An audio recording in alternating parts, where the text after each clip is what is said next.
Je suis Komlan Fabouemon. Je suis l'actuel maire de la commune de Bantais. Je suis également le président du groupement intercommunal des collègues.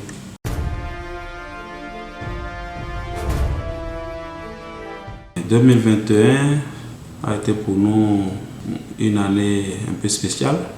Nous avions connu au niveau de notre commune des moments de turbulence. Il y a des incompréhensions liées donc à l'actualité politique qui ont conduit les acteurs politiques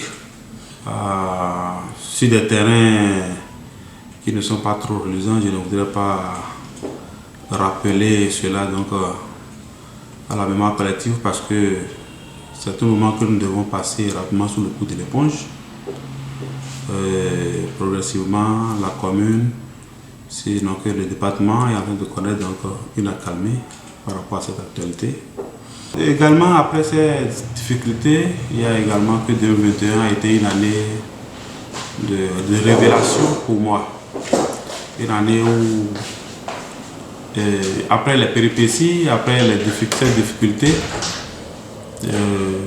par la force des choses, Dieu a voulu quand même que 2021 me révèle, me désigne pour porter donc cette responsabilité-là et assurer donc la continuité des œuvres que mes prédécesseurs ont entamées à la tête donc, du conseil communal de Bantais. Donc pour moi, je garde une très bonne impression de l'année 2021, quand bien même il y a quand même de mauvais souvenirs que nous ne souhaitons guère connaître donc, dans notre vie personnelle et pour le quotidien de nos communautés.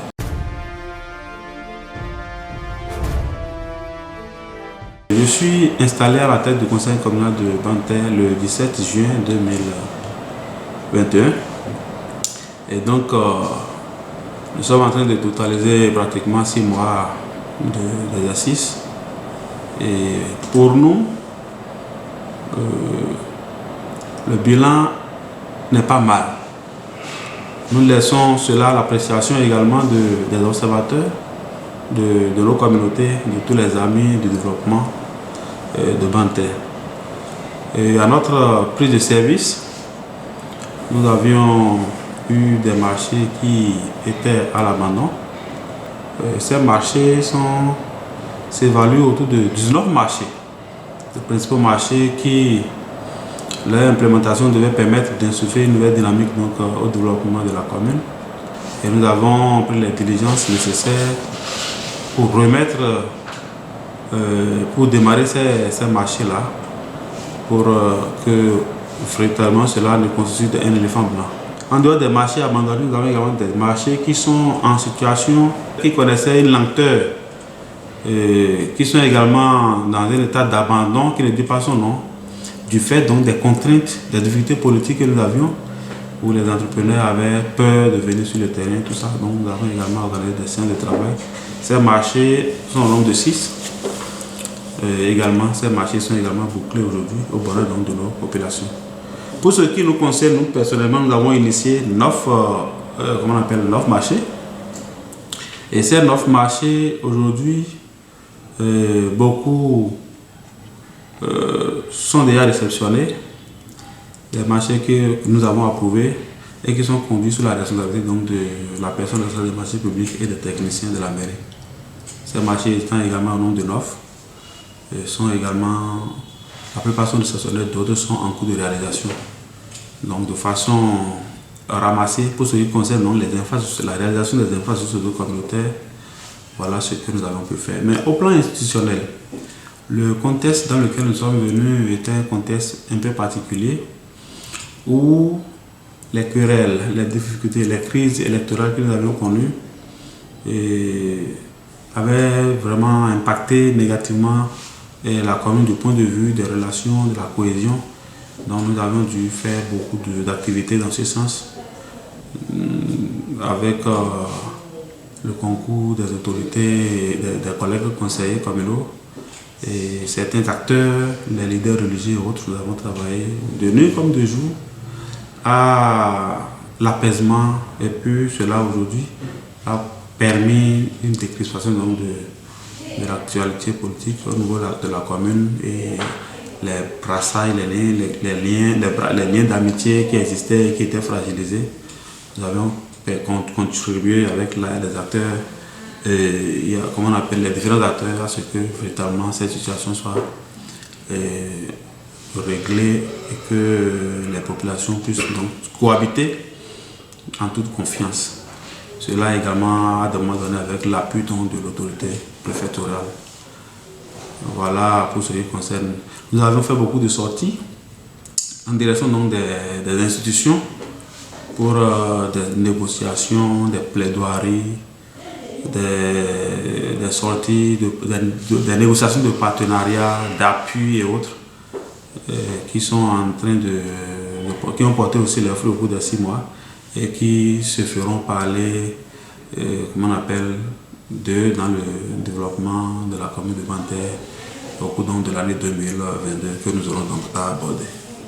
Alors, par rapport donc, sur le domaine des chantiers, nous avions prioritairement engagé, après donc comment on appelle, les échanges avec les différents acteurs, plusieurs infrastructures socio-communautaires ont été réalisées dans le domaine de l'économie, dans le domaine de la santé, dans le domaine de l'éducation, dans le domaine de l'assainissement de l'eau, de l'agriculture et autres.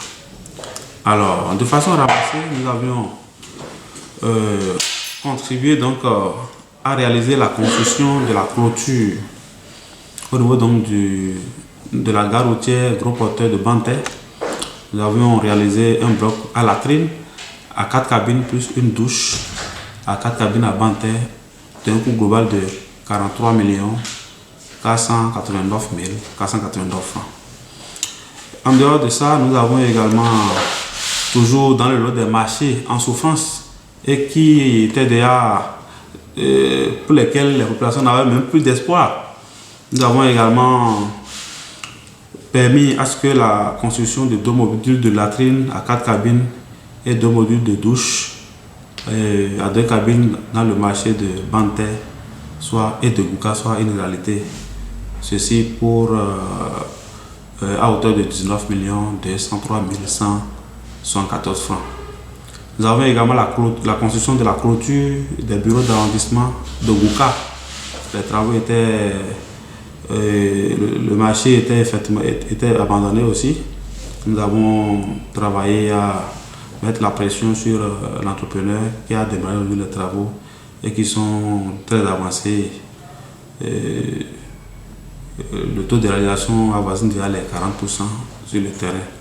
Cet investissement est évalué à hauteur de 3 119 950 francs. Nous avons l'ouverture de voies à Coco. C'est un vieux chantier qui a connu beaucoup de problèmes. Aujourd'hui, la récession provisoire est prononcée et la population peut se frotter les mains. Cet investissement nous a coûté 19 179 755 francs. Nous avons également la réalisation d'un forage à Okeowo dans l'arrondissement de Pira à hauteur de 12 590 600 francs. Nous avons également la construction d'un bâtiment équipé en lits artisanaux plus toilettes pour l'isolement et la mise en quarantaine des cas de malades détectés et d'une salle de garde aux agents de santé. Il faut avouer que ce marché s'inscrit dans le cadre du financement de Covid. Et c'est un marché également qui a connu beaucoup de péripéties. Avant notre arrivée, l'entrepreneur qui achète des travaux n'a pas tenu compte des spécificités donc des techniciens, c'est-à-dire des agents du corps médical. Et donc il fallait ces arrangements, converger ces points de vue et faire un truc potable. Ça a connu beaucoup de problèmes. Nous avions quand même eu beaucoup de séances de travail avec les acteurs et aujourd'hui c'est sur la bonne voie.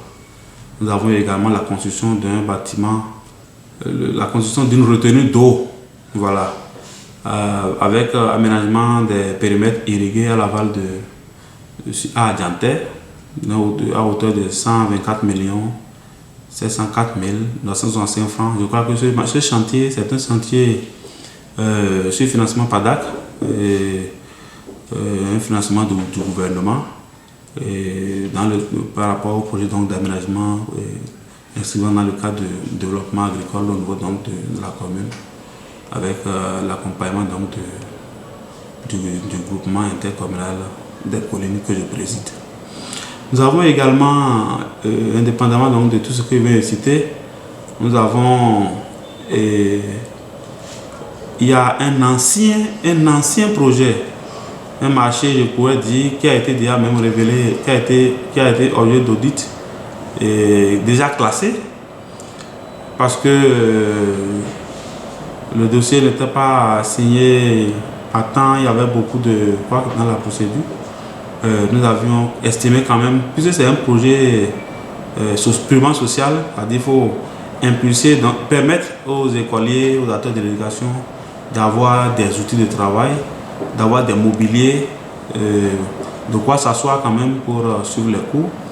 Et puisque nous sommes à la rentrée, j'ai fait des tours dans les écoles, j'ai vu que l'épineux problème donc, des enseignants aujourd'hui, des apprenants, c'est le manque criard de salles de classe, c'est le manque criard de tables blancs pour s'asseoir et véritablement donc, suivre les cours. Donc nous avions fait le nécessaire pour que ce projet soit approuvé et que tout ce qui était pesanteur, facteur de blocage soit levé. Aujourd'hui, le contrat est signé et le projet est les nécessaires sont en train d'être faits pour que nous puissions donc fournir ce mobilier donc, aux écoliers de Kamanoundé, de Sorolé, à Tokolibé et de Tchambala à Passy. Le projet est évalué à 124 704 965 francs. Et en dehors de ça, nous avons la réalisation des travaux d'entretien de la résidence du maire à hauteur de 4 719 969 francs. Il faut avouer que depuis le départ de l'ex-maire, mon prédécesseur, celui qui a passé service à mon prédécesseur, la résidence n'est plus habitée et il fallait quand même, il y avait un projet de rénovation que l'ancien maire avait déjà initié. Bon, nous avons estimé que pour la taille de notre commune, il fallait quelque chose d'environ 50 millions. Bon, vu que nous avons d'autres besoins et qu'il fallait, dans le cadre donc, de la rationalisation des dépenses communales, et tenant compte également donc, de nos priorités, de nos besoins actuels et de la taille de notre commune, de la faiblesse de la capacité de notre mobilisation de ressources propres, nous avons estimé que, bon, avec 4 millions, on pouvait déjà faire quelque chose de vivable. Nous l'avons fait et c'est là que nous restons maintenant. Le cadre n'est pas mal et il est apprécié donc, de tous les élus et de toute la population. Donc nous l'avons rénové. Et nous avons également transformé un FPMH, c'est-à-dire une bonne fontaine, en un point d'eau autonome. Le point d'eau autonome, aujourd'hui, c'est un projet porté par moi et implémenté par donc, les acteurs achats de marché à Bobet, puisque à Bobet, c'est le problème d'eau qui est criard. Et nous avons estimé qu'il fallait quand même faire quelque chose en direction de cette population. Aujourd'hui, le poste d'eau est réceptionné et la population peut aller s'approvisionner facilement donc, à l'eau potable en dehors donc, comment on appelle, et ne font plus recours donc aux eaux de surface et autres qu'ils avaient l'habitude de prendre. Cet investissement est évalué à 4 150 000 francs CFA. Nous avons également hérité d'un projet de construction d'un parking auto et vélo moteur dans l'enceinte de la mairie. Si vous tournez un peu derrière, vous allez voir, c'est entièrement fait, rénové, flambant neuf. Et aujourd'hui, le personnel administratif, les maires, les adjoints au maire et puis les techniciens, ceux qui ont de motos et de voitures peuvent aller garer et ne pas laisser donc leurs véhicules et les motos garés un peu partout dans la cour. Ça ne fait pas honneur à la commune. Et cet investissement est évalué donc à 7 21 400 francs CFA. Nous avons la construction d'un module de 4 boutiques ateliers à Agbon. Ça, c'est dans l'arrondissement de Tokolibé, à hauteur de 26 500 031 francs. Et également, il faut faire remarquer que cet investissement a été réalisé sur fonds ACES. Le fonds ACES, c'est un fonds, c'est un projet participatif avec l'implication des communautés à la base. Ils partent donc de leurs besoins réels et ils reçoivent donc le coaching des responsables du projet ACES avec l'accompagnement de la commune et mobilisent donc leur contrepartie et le projet appuie. Donc nous avions réalisé cela. Également, nous avons construit un module de 4 boutiques ateliers à Gouka, au marché de Gouka. Il faut faire remarquer que le marché de Gouka fait partie donc des plus grands marchés de la commune. C'est là-bas que nous mobilisons une bonne partie donc des tasses collectées sur les marchés et autres. Donc, il y a un marché criard de hangars là aujourd'hui, de boutiques et autres. Et nous avons pensé qu'en le faisant, cela pourrait accroître notre capacité de mobilisation de ressources propres et permettre à ce que nous puissions capitaliser le meilleur dans ce marché. Cet investissement a été réalisé à hauteur de 25 375 080 francs CFA. Nous avons également la construction de 4 boutiques ateliers dans le marché central de Bantais à hauteur de 26 millions sur fonds ACES. Également la construction de 4 dallos simples de 70 à Borbet, à Borbet Centre, et à Galata dans la zone de Gouka. Nous avons également construit 2 dallos de 24 x 24 à Galata. Non, 4 dallos également à Galata dans la zone de Gouka. Cet investissement est évalué à 24 815 400 francs CFA. Nous avons la construction d'un bloc de latrines à 2 cabines à double face, ventilé, y compris douche, au niveau donc de l'aire d'abattage et de raccordement au réseau de distribution de Soleb, avec un poste de compteur au niveau donc de la boucherie dans le marché central de Bantais. Cet investissement est un investissement PADAC, proposé par le projet PADAC avec l'accompagnement du groupement intercommunal de collines. Les travaux sont très avancés et seront livrés d'ici fin janvier, si tout va bien. C'est conformément aux délais contractuels et aux engagements des entrepreneurs que nous ne cessons de bousculer chaque jour. Dans la zone d'Agua maintenant, nous avons construit à Kouloubou des dallos pour permettre à ce que le marché, on a construit un hangar au niveau donc de Kouloubou pour permettre à ce que les bonnes dames qui vendent les yams au niveau de la Tekere puissent donc se trouver un espace plus vivable pour mener leurs activités économiques. Et pour ça, il faut des dallos pour faciliter donc le passage des camions. Donc, nous avons réalisé donc cela à hauteur de je crois 3 790 750 francs CFA. Au niveau de la boucherie du marché de Bantais, nous avons dégagé les ordures au niveau donc de la boucherie du marché de Bantais. Parce que là, la boucherie est en train d'être construite, mais il y a des ordures. C'était un lieu de regroupement des ordures. Il fallait rendre ça vivant, il fallait dégager cela pour faciliter donc, comment on appelle, l'exploitation de la boucherie. Nous avons construit également 3 bureaux de chef d'arrondissement à Galata, à Agbon, à Tokolibé, à Nchoche, ça c'est dans Agua. Et nous avons également, il faut évaluer que le montant de cet investissement est évalué à 27 millions 120 francs. La construction de 3 bureaux de chef village de Begamé, ça c'est à Bantais, à Saba et à Issalé, à Coco, plus bloc à latrine à 2 cabines au niveau donc de chaque site à hauteur de 26 550 000 francs. Nous avons la construction de la clôture de la place de l'Indépendance. Il faut faire remarquer que également ce chantier faisait partie des chantiers qui avaient du plomb dans l'aile. Et ça faisait partie donc des marchés que nous avons contribué à remettre en circulation et à les finaliser et à les réceptionner provisoirement. Et c'est-à-dire après, nous pensons aménager cela pour que véritablement le lieu soit plus vivable. Ce marché est évalué à 26 millions, je crois 550 000. Non, au niveau de la place de l'Indépendance, c'est évalué à 22 938 008 francs. Nous avons la construction de dallos simples. La liste elle est vraiment longue.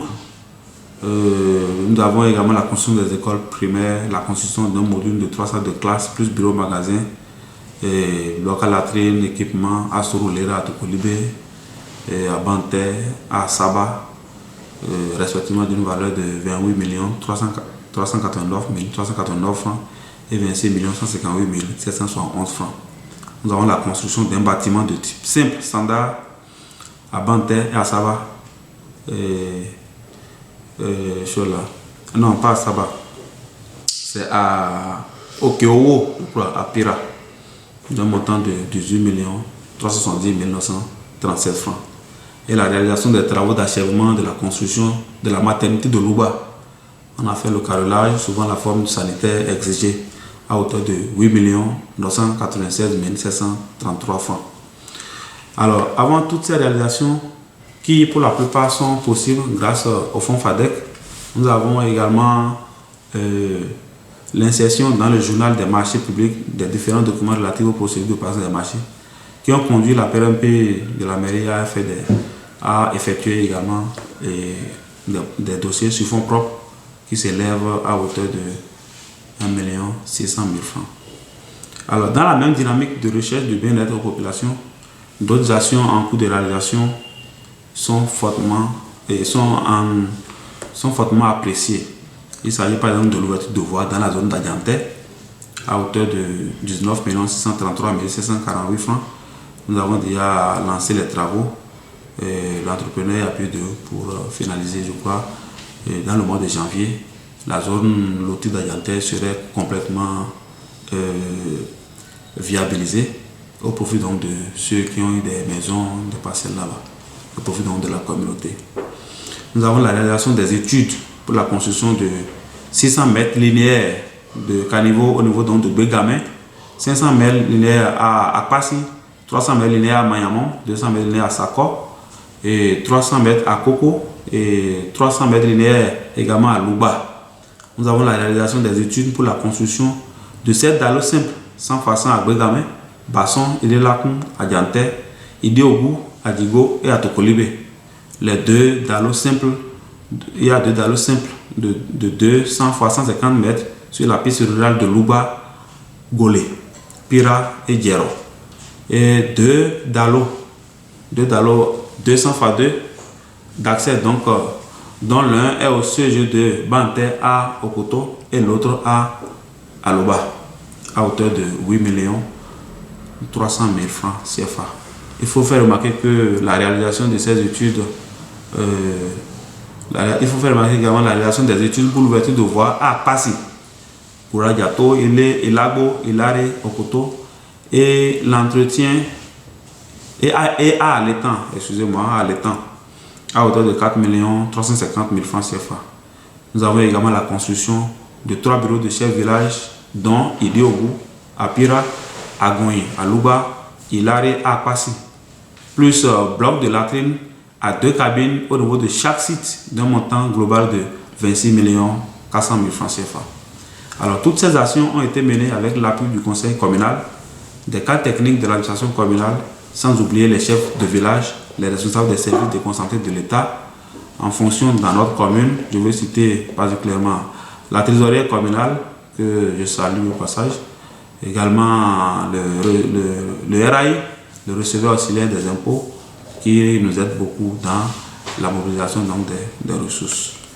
Et voilà, donc il y a également les organisations de la société civile qui nous accompagnent et les partenaires techniques et au développement. Nous avons également l'État à travers le financement FADEC, la hiérarchie à travers l'appui conseil, que nous saluons également au passage. Donc je voudrais témoigner mes profondes gratitude à chacun d'eux pour l'effort, pour l'accompagnement dont nous avons bénéficié pour pouvoir donc faire cet effort que nous avions pu capitaliser en termes de réalisation d'infrastructures au terme de 6 mois de gestion à la tête donc, du conseil communal de Banter.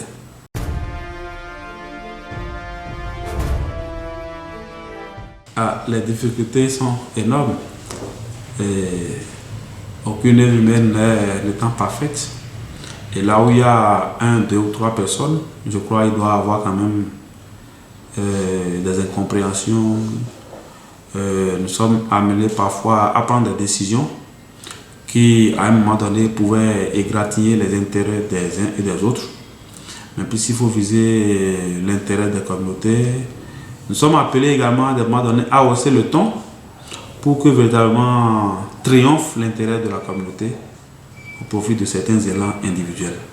Cela pouvait amener quand même des frustrations, cela pouvait blesser, cela pouvait amener des gens à rester dans une position de vous compliquer tant soit peu la tâche. Mais avec l'aide de Dieu, la synergie d'action qui nous a caractérisés, on est parvenu quand même à surmonter ces incompréhensions, ces difficultés. Mais notre difficulté majeure au plan, j'avoue que nous-mêmes personnellement nous ne sommes pas satisfaits.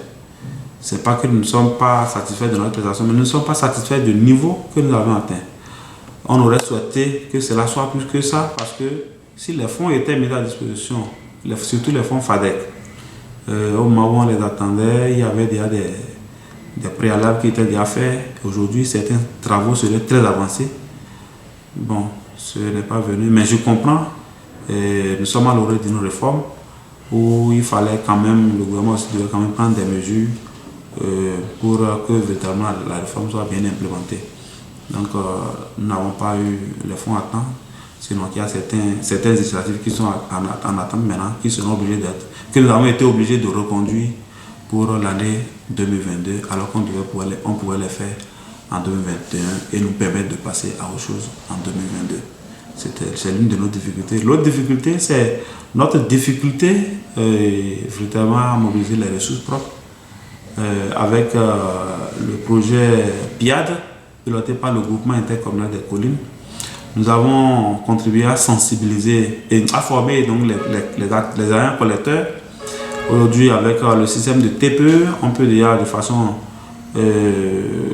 plus ordonnée et essayer donc de collecter autrement les tâches pour maximiser notre capacité de ressources propres.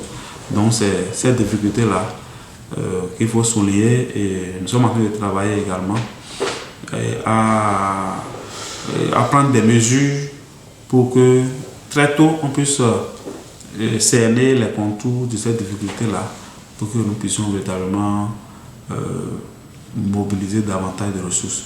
Il faut faire remarquer que notre commune fait partie des communes qui n'ont pas d'usine, on n'a pas comment on appelle, les usines de grand standing qui pourraient nous permettre d'avoir certains retours au niveau donc de la trésorerie communale. Donc nous fonctionnons que sur ce que nous collectons dans les marchés, les redevances, et puis, comment on appelle, les différentes tasses et autres, ce qui est aussi difficile. Nous avons seulement une grande saison ici et une grande période ici où on a un peu d'ailleurs, c'est la période de l'anacade. Un peu autant de la période de soja, où les gens difficilement aussi, les contribuables ne comprennent pas encore que la décentralisation, c'est l'affaire des communautés. C'est les communautés eux-mêmes qui participent et qui investissent pour le développement de leur commune. Donc on a ce problème-là où les gens difficilement acceptent à payer, même les TDL et autres, c'est séance sur séance, sensibilisation sur sensibilisation, qu'on arrive quand même à avoir le peu qu'on a pour pouvoir faire ce petit pas. Je crois qu'avec les efforts que nous aurons à déployer en 2022, les uns et les autres pourraient quand même comprendre que sans contribuer, on ne pourrait développer la commune. Donc voilà pour ce qui concerne les difficultés, ce que je pourrais dire.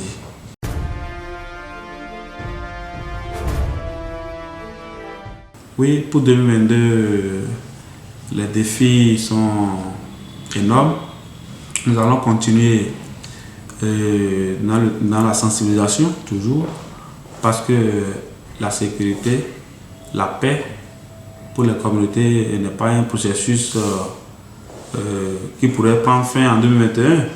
C'est une quête permanente. Donc nous avons le défi sécuritaire, le défi de la sécurité que nous devons continuer par rechercher à relever avec l'implication donc des forces de sécurité, de la police républicaine, et les acteurs, les conseillers locaux et autres, pour que véritablement, surtout en cette période où nous sommes menacés par l'extrémisme violent et la radicalisation de l'extrémisme, tout ça, nous puissions véritablement travailler à ce que notre commune soit le plus sécurisée possible et qu'on amène les citoyens à se comporter, à se conformer aux règles de la République et à ne pas donc ouvrir c'est-à-dire des opportunités, des occasions à ces gens-là de pénétrer notre territoire. Nous compatissons à la douleur, également la bravoure et la témérité donc de nos forces de défense qui œuvrent inlassablement pour la sauvegarde de l'intégrité territoriale et pour contrer donc ces forces-là. Et le défi sera toujours également faire en sorte que nous puissions davantage améliorer les conditions de vie de nos populations et les équipements marchands. Il faut les réaliser dans les marchés, dans les lieux, dans les comment on appelle, dans les marchés et autres, dans les points où il faut les réaliser pour que véritablement l'économie locale se porte mieux. Les défis aussi, c'est en termes d'assainissement, il faut assainir l'environnement. Nous avons également un plan d'urbanisation Banterre, à Passy et d'autres localités également que nous devons poursuivre. Nous avons également des travaux à faire dans le domaine de la sécurité foncière. Nous avons le projet PADAC qui vient de prendre fin.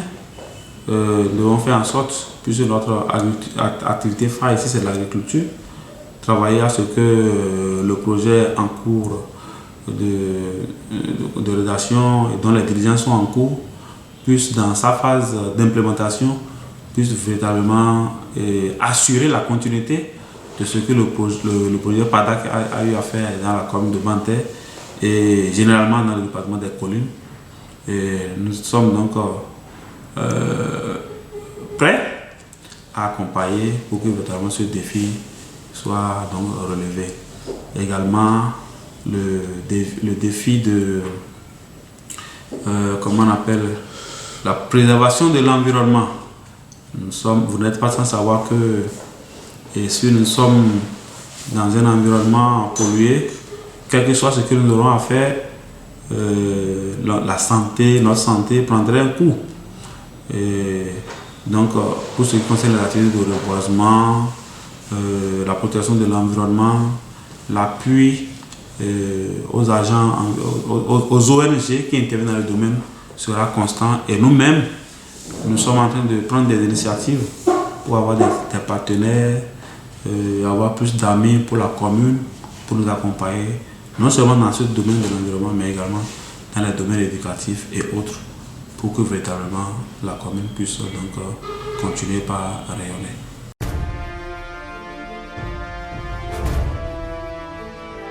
Pour la nouvelle année, je ne peux que souhaiter à toute la nation béninoise, à tous les cadres techniques du département des collines, au préfet du département des collines et à l'administration préfectorale, au personnel administratif du groupement intercommunal des collines, les techniciens, les partenaires techniques et financiers, à tous les conseils communaux du département des Collines, à tous les maires, les responsables d'ONG, société civile, acteurs de tous ordres, au conseil communal de Banter, au personnel administratif, à tous les collaborateurs à divers niveaux, à la population en général, je voudrais souhaiter mes vœux de bonne santé, de paix pour chacun et pour tous. Que Dieu, dans sa providence, continue de nous assister comme il en a l'habitude et qu'il épargne notre pays de tout soubresaut pouvant ébranler son unité, pouvant mettre en péril son développement. Je voudrais souhaiter enfin mes vœux les meilleurs à vous les hommes des médias, à tous les corps constitués de la nation, pour dire le Bénin doit rester un et indivisible. Le département des Collines doit faire parler de lui dans le conseil des départements et Banter doit pouvoir rayonner et avancer. À tous et à toutes, bonne et heureuse année 2022.